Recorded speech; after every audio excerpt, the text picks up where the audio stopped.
Welcome to Naturally par José, a podcast on health and well-being. I am your host, José Fortin. In our last episode, we went to the discovery of this multitude of microorganisms that work in synergy with us to help maintain the homeostasis of our body. We have seen all the roles that have been assigned to them so far in terms of our health and the importance of keeping their population in balance. Today, we are going to find out how to maintain a good balance in all of this. The microbiome that inhabits us is dynamic and can be modified by a wide range of factors, such as our diet, the body care products we use, our lifestyle, taking medications, and particularly a change in pH. These changes can be the cause of the appearance of several health problems. We will see what tools are at our disposal to help achieve homeostasis, but also the prevention methods that can be used to minimize the risk of imbalance. During pregnancy, the baby is in the amniotic sac, which is a sterile environment free of microorganisms. It is when this bag of water ruptures that the baby begins to be exposed to its mother's microbiota. It is particularly important for the pregnant mothers to maintain a good environment for beneficial microorganisms. If the delivery is vaginal, the baby receives a good dose of these microorganisms through direct contact with the vaginal tract. However, a cesarean delivery completely bypasses this exchange. It is important to be aware of this and to compensate by ensuring that the baby receives these bacteria in other ways. Skin-to-skin contact also helps transfer bacteria. Many studies look at the importance of human contact on mental health in the first years of life, but most do not take into consideration this exchange of microorganisms which takes place through the skin. This will probably change going forward since the link between our microbiota and our mental health has been established only in the last few years. Young children particularly need this human contact because it takes about 2 years before their immune system fully develops, and a lack of biodiversity in the microorganism with which they come into contact can be particularly detrimental to the establishment of a strong immune system. Breastfeeding, however, remains the most important source of microorganisms and the most effective way of implanting them in the body in the first months of life. This allows a more varied transmission of different strains of bacteria, and breast milk also provides oligosaccharides, prebiotic substances that promote the establishment of microorganisms in the digestive tract. It has been shown that the microbiota of breastfed babies is very similar to the microbiota found in breast milk. While in bottle-fed babies, the biodiversity of microorganisms in their intestine is significantly reduced, which affects the development of their immune system. It is strongly recommended to breastfeed babies exclusively until 6 months of age if possible, and maintain breastfeeding for at least 1 year. Ideally, breastfeeding should even continue during the first 2 years of a children's life to provide support during the development of their immune system. We said earlier that it takes 2 years for the immune system to mature, so it's good to be able to support them as their immune system develops. It has been noted that the composition of bacteria changes during breastfeeding, and recently studies have observed that the longer breastfeeding continues, the more breast milk contains bacteria that can produce substances that could play a protective role against toxins and polluting substances. These bacteria seem particularly effective in protecting the intestinal wall and would have beneficial effects on long-term health, including protection against allergies, because there would be a significant reduction in the risk of developing a permeable intestine, also called a leaky gut. Breastfeeding would also have the benefit of protecting the mother from depression and reducing the risk of breast cancer. Those who have pets usually have a better biodiversity in their microbiota, and this is easy to understand since those animals are also host to a wide variety of microorganisms that can contribute to their health and which can be shared with the humans they come into contact with.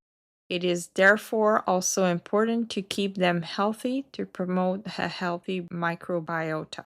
Children who play with soil and adults who work with soil, such as farmers and gardeners, benefit greatly from this exchange since the soil also contains a very large quantity of various microorganisms. You could put about 40 million of those microbes on the end of a pin. Bacteria and fungi help plants absorb nutrients from the soil more effectively, which is particularly beneficial for humans. Harvested foods are covered in these microorganisms. They can be integrated into our microbiome through direct contact with soil or through the foods we ingest. This is why it is strongly recommended to eat raw foods every day. We should not exclusively eat cooked food, as the heat and cooking methods can eliminate many of these beneficial microorganisms. Therefore, some of the food we eat every day should be raw. These foods have not only been shown to be more concentrated in vitamins, minerals, and enzymes, but they also carry microorganisms that can be very beneficial to us. The foods we ingest should also be organic, since organic soil, free from chemical fertilizers, pesticides, and insecticides, contains a much more varied and healthier microbiome. It has been shown that a healthy microbiome at the soil level allows for a greater variety of minerals in foods, and particularly in the concentration of trace minerals, which are minerals that our body needs in a very small concentration and that soil microorganisms can concentrate in our foods. A few examples of those trace minerals are zinc, selenium, copper, and cobalt. Monocultures and crops that use a lot of chemical additives that contains GMOs and that use glyphosate, a powerful antibiotic that destroys the microbiota in the earth, have a lower concentration of trace minerals and can be the reason why some people can become deficient in those. Trace minerals are often catalysts, which means substances that facilitate or accelerate the activity of many of our enzymes, and if we find ourselves deficient in those, certain actions will not occur as effectively in our body, which can have a great impact on our health.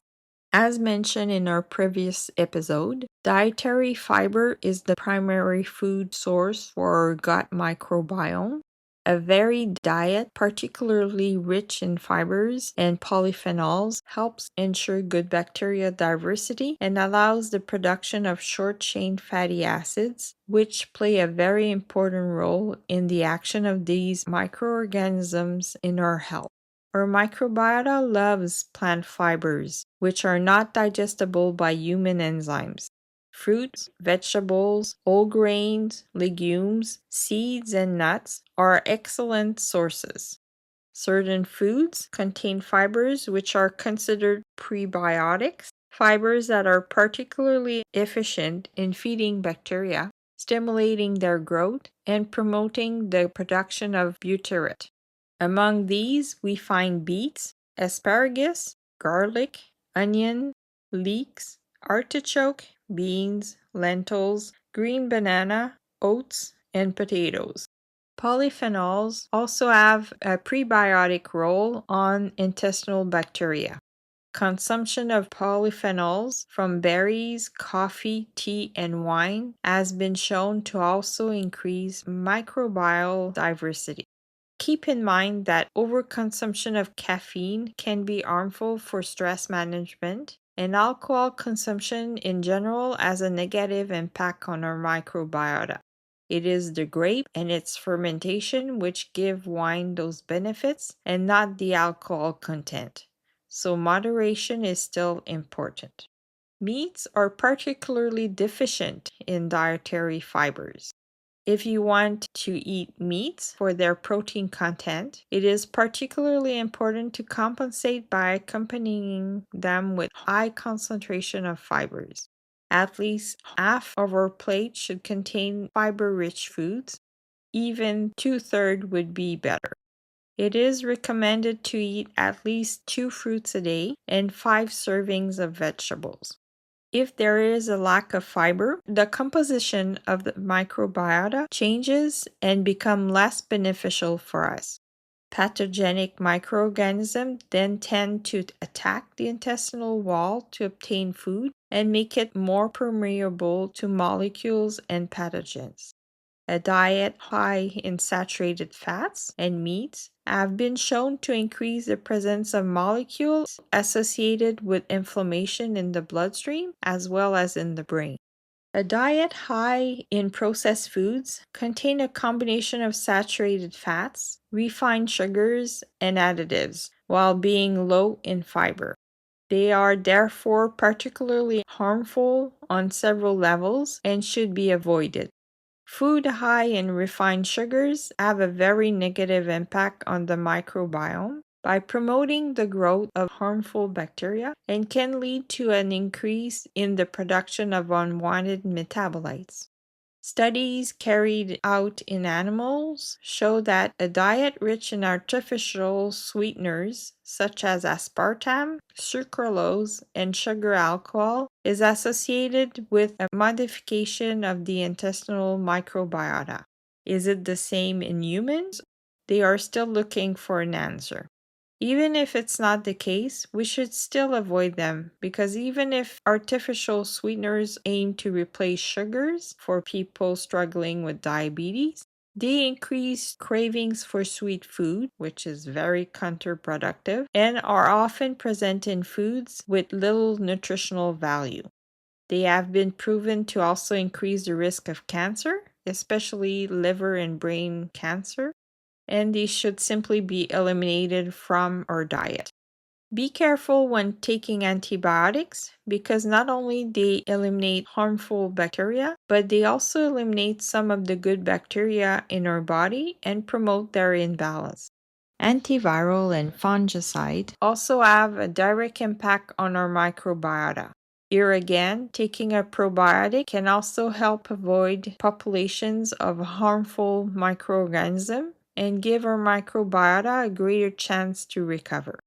Antacids, metformin for diabetics, atypical antipsychotics, non-steroidal anti-inflammatories, statins for cholesterol, opioids, calcium channel blockers for high blood pressure and heart problems, thyroid hormones, and antimetabolites used for cancer treatment all have been proven to also play a role in modifying the intestinal microbiota.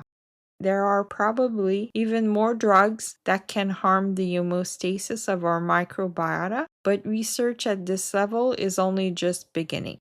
When microorganisms that compose the microbiota are eliminated, it is very important to replace them with good microorganisms before pathogens take their place.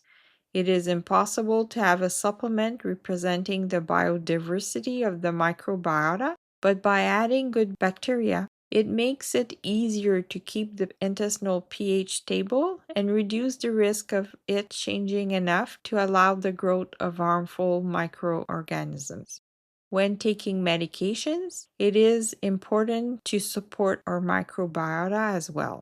Adding good bacteria to our diet and taking probiotic supplements can help minimize problems. When taking antibiotics, to avoid reducing their effectiveness, it is best to start taking probiotic near the end of the treatment and leave several hours between taking antibiotics and probiotics. Here are some important criteria in choosing a good probiotic. Firstly, it is important to choose a supplement containing human strains.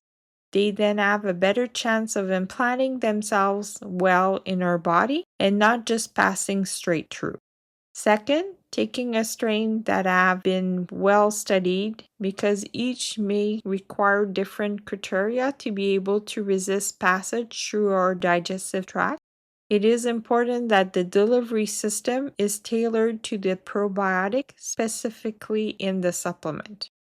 For example, it is important to know whether the supplement should be taken before or during meals, and whether the capsule dissolves in the intestinal tract instead of the stomach. Very few good bacteria can resist gastric acid well and are massively destroyed if the capsule dissolves at this level. Thirdly, it is important to know if the amount of bacteria in the capsule corresponds to the amount at the manufacturing date, or if the company guarantees that amount at the expiration date. In some lower quality supplements, the bacteria do not survive long, and by the expiration date, there is much less than what is indicated on the bottle. Fourthly, taking strains that are more specialized to work on particular problems. For example, certain bacteria may be particularly helpful with diarrhea, while others help more with constipation. More and more research is being done to isolate strains that can help in very specific situations, and we will increasingly see the emergence of probiotics that target particular problems. In general, you can expect better quality probiotics when a company specializes in manufacturing them and they don't have many other kinds of supplement. You can then count on the fact that they focus on the quality and effectiveness of their supplements if it's their main products. Companies that specialize in probiotic usually offer higher-end products. Also, companies that sell their supplement primarily to health professionals also have higher end supplements, which are well supported by quality research. Avoid probiotics from companies that sell a little bit of everything and who do not subsidize any research. Their probiotic may then not be very effective. However, it is important to keep in mind that if your probiotics are taken when the intestinal environment is out of balance and the intestinal pH is not at the right level, taking the probiotic may be much less effective. Also, if you have been taking medication for a long time and you already show signs of dysbiosis, which means imbalance, pathogens are probably well established in your digestive tract, and taking probiotic may also be much less effective. In these cases, it is important to restore the pH of the body for implantation of probiotics to work. It is very important to introduce lacto-fermented products into our everyday routine. The use of lactic acid bacteria in food fermentation was introduced in ancient times to aid food preservation. We are talking about when Egyptians and Romans were all the rage. During the lactofermentation process, bacteria act by digesting sugars in the food to produce lactic acid, a precursor of butyrate, one of the short-chain fatty acid that has been shown to be very effective in restoring the microbiota. As mentioned in the last episode, butyrate, a byproduct of lactic acid, helps restore intestinal pH, which stimulates the growth of good bacteria and help eliminate harmful bacteria. Lactofermentations have a more global and broad spectrum impact on our microbiota than taking probiotics. Not only do they provide a variety of good bacteria, but they also contain bioactive compounds which allow them to better establish themselves in the digestive system and amplify their beneficial effects. Lacto-fermented food have been shown to help restore intestinal microbiota balance, improve nutrient assimilation, reduce gas and bloating, relieve digestive disorders, such as irritable bowel syndrome, reduce overall inflammation of the body, stimulates the production of antibodies, positively helps the adaptive immune response, which means that the body is better equipped to recognize and fight specific infections already encountered. Lacto-fermented foods also have been shown to reduce food allergies by making foods easier to tolerate, aid weight management by reducing insulin resistance, improve mental health, and help prevent general illness. Interesting fact, a study of the microbiota of 160 centenarians demonstrate a much greater biodiversity of the microbiota of these people than the general population. Their secret for a long life is a diet rich in lactofermentations. They are less susceptible to infectious disease and chronic inflammation. Interesting sources of lacto-fermented products are yogurt, sauerkraut, fermented vegetables. There's a wide variety of vegetables that can be fermented. We're talking about carrots, parsnips. There's almost anything that contains a lot of fiber and natural sugars can be fermented. Kefir, kombucha, kimchi, miso, tofu, cheeses, and olives. Here we are not talking about commercial yogurts where the briny liquid is removed, which takes away a large part of the benefits. Most companies also add a lot of sugar to their products, which hinders its effectiveness. It is best to make your own yogurt to have a quality product that is truly beneficial for your health. This is fairly easy to do. You can get a specialized equipment for it, or some people can even do yogurt without it. It is important to pay attention to the body care products we use because they impact the health of the skin microbiota. Water and oil-loving skin microorganisms live in the hydrolipidic film that cover the skin and together form a protective layer. The sweat glands play a very important role in maintaining the pH of the skin, which must remain acidic for a good balance of the microbiota. In women, a good skin pH is 5, while in men it's 4.8. Most body care products have preservatives or other agents that can be very harmful to overall health, but also contribute to creating an imbalance in the skin's microbiota. The microbiota is particularly sensitive to parabens and phenoxyethanol, products that destroy both good and bad bacteria. Instead, use products that nourish the skin and keep it healthy. It is best to be careful with the use of excessively antiseptic products and not wash excessively. If our skin becomes very dry, this is usually not a good sign. Washings at the sink that target the armpits, groin, and feet while giving the rest of the skin a break can help here and there. Be careful with very hot showers and baths because they are harmful to the health of the microbiota. Antiperspirant products used in your armpit and sometimes even on feet prevent the action of sweat glands to control odors, but they seriously harm the pH of the skin. It is best to use deodorizing products that rebalance the pH of the skin, thus promoting the growth of good bacteria and eliminating those that create odors. Chronic stress has a biochemical ripple effect that changes the composition of the microbiota, and as the microbiota affects neurotransmitter production, it is a vicious cycle that only maintains the imbalance. Good stress management is therefore very important for the health of our microbiota. See episode 2 for more information on this. Moderate exercise has a positive effect on the composition of our microbiota, while light or intensive exercise has the opposite effect. This would be mainly linked to a lack of blood flow in the intestinal walls, which is called intestinal ischemia, and that process increases inflammation and permeability of the intestine. On the other hand, a healthy and diverse microbiota would help increase muscle mass as well as motivation to train. Some studies show that taking microbiotics and prebiotics can delay athletes' fatigue time by 16%, allowing them to improve their performance.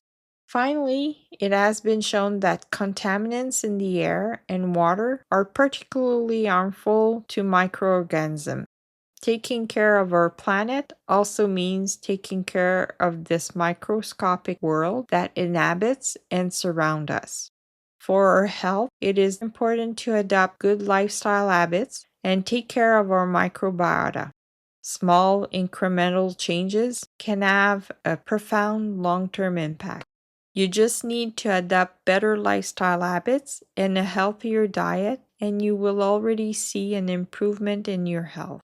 It is important for everyone to start by introducing lacto-fermented food in our diet on a daily basis. It is one of the essential elements for a healthy microbiota because it is what has the most impact by acting at the root of the problem. Also assess whether you're consuming enough fibers to increase your microbiota vitality and health. Take probiotics after using antibiotics, or if you have signs of dysbiosis. Exercising more and practicing better stress management can also help greatly if these are areas in your lifestyle that need improvement. A microbiota and homeostasis is one of the elements that can have the most impact on our health in general and deserves our attention. Important note: any information contained in this podcast is not intended to replace your doctor's recommendations. If you have health conditions or are taking medications, it is important to consult your doctor to ensure that you can make the changes you wish to make without interfering with your medical treatment or medications you are currently taking. Thank you for listening to the entire episode. If you like my content, please follow me or subscribe to the platform you use. You can also enable the notification bell to be notified when I upload a new episode, which is usually every second Tuesday morning. Since we are starting the holiday season, be warned that there will be no post in 2 weeks, and the next one will be exceptionally in 4 weeks. I wish you all happy holidays, and I will talk to you soon.